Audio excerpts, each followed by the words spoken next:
Bonjour, je suis Inga Grenko, la fondatrice de AM Fashion et bienvenue sur la chaîne de AM Fashion. Le sujet de la vidéo d'aujourd'hui est 5 conseils pour vendre sur internet sans investir en Facebook Ads. Mais avant de commencer, j'aimerais bien attirer votre attention sur le fait que si vous aimez le contenu de cette chaîne, n'hésitez pas à vous abonner parce que grâce à ça, vous allez être prévenu à chaque fois quand il y a une nouvelle vidéo qui sort. Et aussi, commentez en dessous de la vidéo parce que ça me permet aussi de savoir sur quel sujet je dois travailler. Sachez que chaque mercredi, il y a une nouvelle vidéo qui sort et si vous commentez, je peux aussi adapter le contenu de cette chaîne à ce qui vous intéresse, vous. Alors, pourquoi 5 conseils pour vendre sur Internet sans investir dans Facebook Ads? Parce qu'aujourd'hui, il y a 2 cas de figure qui peuvent vous arriver. Dans un premier temps, vous démarrez votre marque et vous ne savez pas comment vendre sur Internet. Donc, vous pouvez commencer par Facebook Ads. C'est peut-être une approche que vous êtes en train d'étudier ou que vous êtes en train de vous lancer dedans. Et ça, c'est le premier cas de figure. Et deuxième cas de figure, j'ai déjà lancé ma marque, j'ai déjà essayé Facebook Ads et ça ne marche pas. Et du coup, je ne sais pas trop comment m'y prendre pour la suite.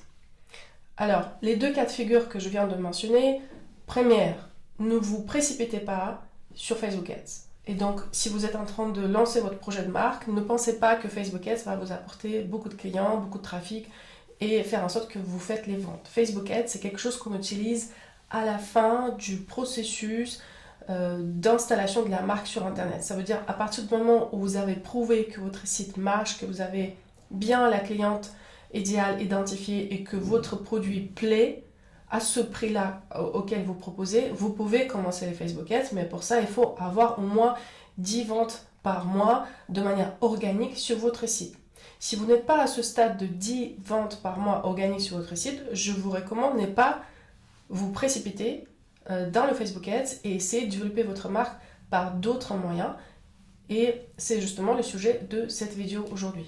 Un autre cas de figure, c'est par exemple votre budget n'est plus suffisant. Donc vous ne pouvez plus investir dans la publicité pour le moment et vous cherchez d'autres outils pour vous développer et vendre sur Internet. C'est pour ça que cette vidéo elle est pour vous.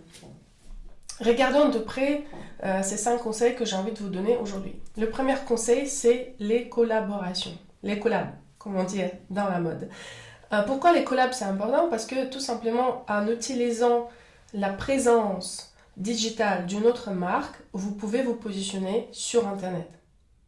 C'est grâce à ce travail commun à deux, par exemple si vous travaillez avec une autre marque sur un produit, vous pouvez attirer l'attention vers vous et surtout vous prenez les clients de l'autre marque et vous vous positionnez auprès de ces clients. C'est pour ça que quand vous choisissez une marque avec laquelle vous voulez collaborer, il faut d'abord penser est-ce qu'elle est dans la même cible que vous?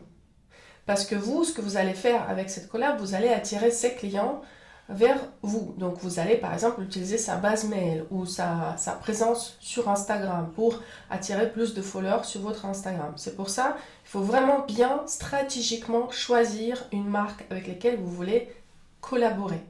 Quand on parle de la collaboration, c'est quoi? C'est par exemple éditer un produit à deux et communiquer sur ce produit pour faire les ventes.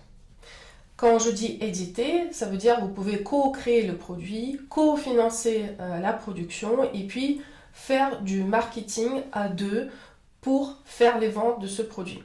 Ça, c'est un cas de figure. Un autre cas de figure, c'est si vous collaborez par exemple avec une grande marque comme Monoprix ou La Redoute, vous rentrez un petit peu dans une optique un peu différente où cette marque va racheter vos produits comme en stock pour vendre dans leur magasin.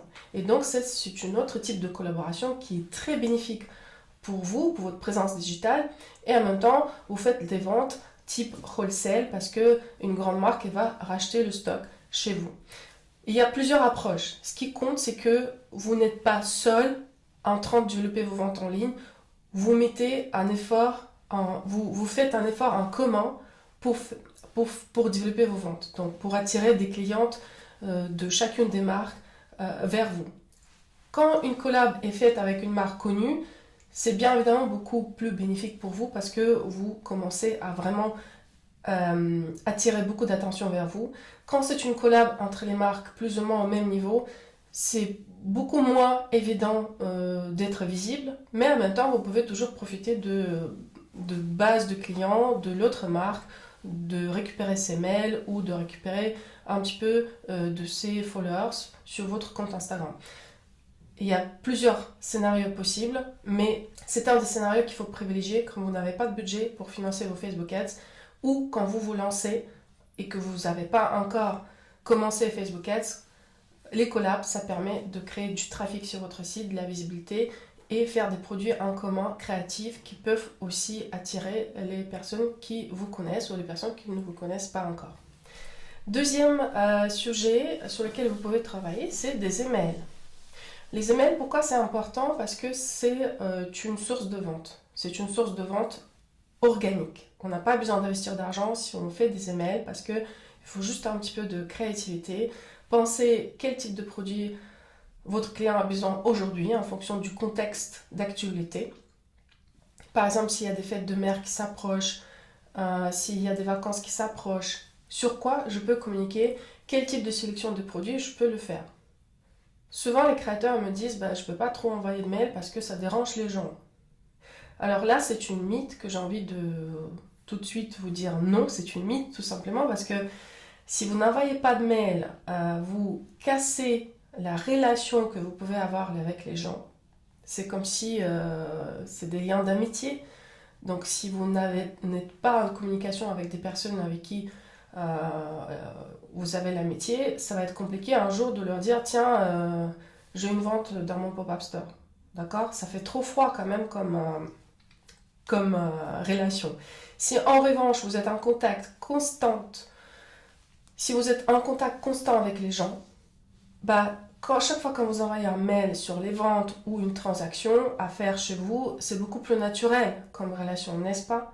C'est le même parcours. Donc ça veut dire que si vous voulez créer un lien fort avec les personnes qui vous suivent, il faut quand même leur nourrir avec les informations, avec des mails notamment. Donc les mails, il faut les envoyer de manière très régulière, minimum une fois par semaine. Les mails, on utilise pour faire les ventes, mais aussi pour éduquer votre client, pour lui expliquer le processus de création chez vous, pour expliquer pourquoi cette marque existe, quelles valeurs vous défendez et qu'est-ce que vous avez envie de proposer. Donc c'est en créant une multitude d'approches par rapport au mail que vous pouvez enrichir aussi la vie de votre client. Non seulement vous le simplifiez le process, donc vous faites déjà la sélection des produits sur votre site qu'il faut juste cliquer et aller acheter, mais vous aussi, vous pouvez les aider à apprendre les choses, à nourrir leur envie d'apprendre et proposer du contenu un peu plus différent que juste acheter. Ça peut être du contenu où vous pouvez vraiment nourrir les liens avec la personne, expliquer, donner plus de contenu, expliquer comment vous travaillez, expliquer certains sujets d'actualité et associer à ces sujets d'actualité votre collection. Et dans ce cas-là, vous rendez le service aux personnes qui lisent vos mails et la transaction se passera de manière beaucoup plus naturelle, beaucoup moins dans la vente, beaucoup plus dans la création du lien avec les gens. Et dans ce cas-là, la vente va être vraiment, va prendre tout son effet naturel et, chez vous, et ce qui aussi va vous plaire parce que vous n'êtes pas du tout dans le transactionnel comme vous pensez l'être, vous êtes plus dans je te rends service.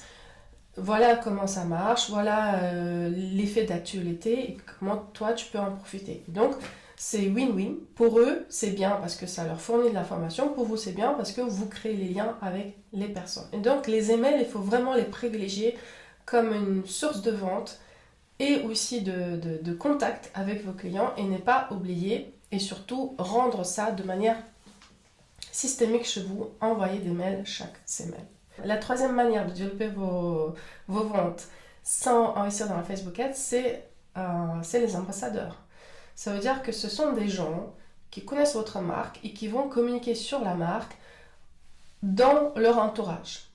La différence avec les influenceurs, c'est quoi? C'est que les ambassadeurs, c'est vraiment les gens qui adhèrent dans les valeurs de la marque et qui vont parler de la marque autour d'eux et faire en sorte qu'ils font aussi les ventes et que vous les rémunérez grâce à ces ventes. Ça veut dire que vous pouvez développer un réseau de personnes autour de la marque qui vont, non seulement elles sont fidèles, mais aussi ils adorent de parler de vous, ils adorent vos produits, ils peuvent devenir vos ambassadeurs et donc générer des ventes grâce à leur entourage. Et donc ça, par exemple, c'est quelque chose que vous pouvez activer, même pas, vous n'avez même pas besoin de payer à ces gens-là. En revanche, vous pouvez leur proposer une commission sur les ventes.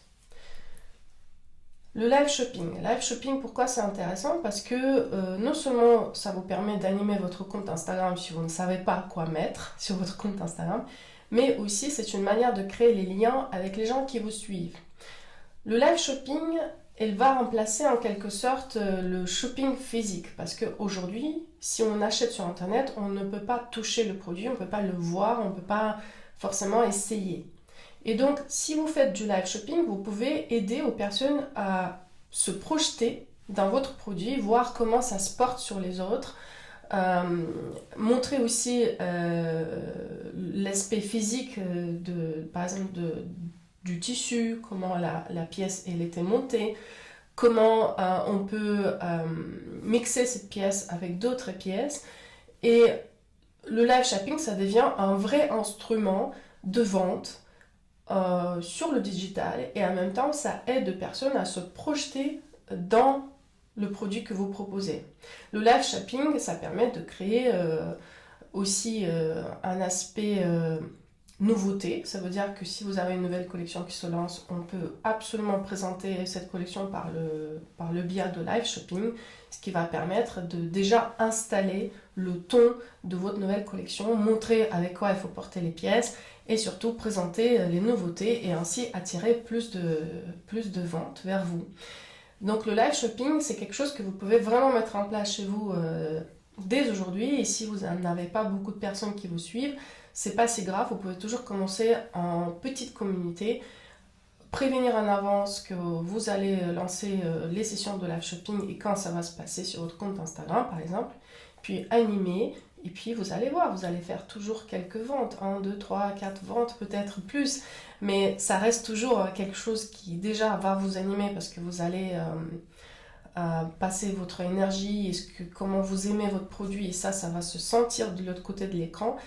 Et de l'autre côté, ça ne vous laisse pas tout seul derrière votre ordinateur. Vous avez un contact avec les gens, ce qui vous permet aussi de ressentir un petit peu ce qui se passe et voir comment tel ou tel produit prend.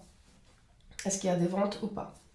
Donc aussi, c'est une manière de confirmer, par exemple, les préventes. Donc si vous avez vendu quelques pièces, c'est bon, je peux lancer ma production. Si je n'ai pas fait des ventes en live shopping, c'est peut-être ces pièces ils n'ont pas d'intérêt d'être produits. C'est une manière aussi de confirmer vos stocks, par exemple vos achats auprès de vos fournisseurs. Et le cinquième élément, le dernier, c'est les influenceurs. Les influenceurs, une approche qu'il faut avoir, c'est pas 1, 2, 3 personnes qui parlent de la marque, c'est plusieurs dizaines de personnes qui parlent de la marque, peut-être une centaine de personnes qui parlent de la marque. Ça veut dire qu'il faut mettre en place un système pour que les personnes puissent parler de votre marque un petit peu partout sur leur compte Instagram. Et c'est pour ça qu'on ne fait jamais une opération. Quand on parle des influenceurs, on parle d'une approche systémique. Il faut avoir un pool d'influenceurs qui vont parler de la marque.